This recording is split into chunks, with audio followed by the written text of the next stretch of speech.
My vriend, ek wil 'n stelling maak vanmôre.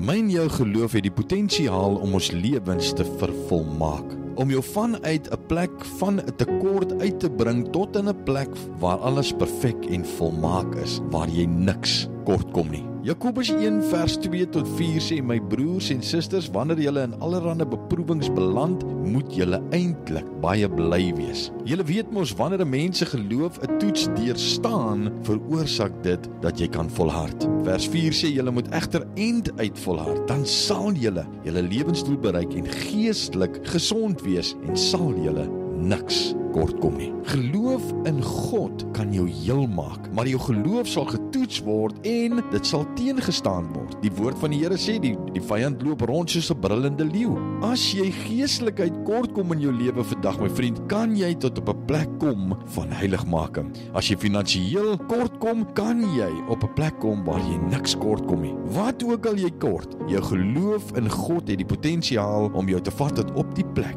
waar jy oorvloed het. Maar jou geloof sal jou nie daardeur kry sonder dat jy getoets of teengestaan word. Die woord is baie duidelik. Wees dan bly en verheug jouself in hierdie tye, want vreugde en blydskap te midde van die omstandighede, my vriend, sal jou bring tot op 'n plek waar die woord van God oor praat, daai plek van perfek en volmaak. Ek los jou met daardie boodskap. My Vader, baie dankie Here vir u kosbare woord. Dankie Here dat ons in die woord leer dat ons geloof sal getoets en dit sal teengestaan word en dat ons sal volhard tot die einde toe. En Here, dat ons geloof ons kan vat tot op 'n plek waar ons ook kan sê, die Here is my herder, ek kom niks kort nie. Dankie vir u liefde vir elkeen van ons in Jesus se naam. Amen.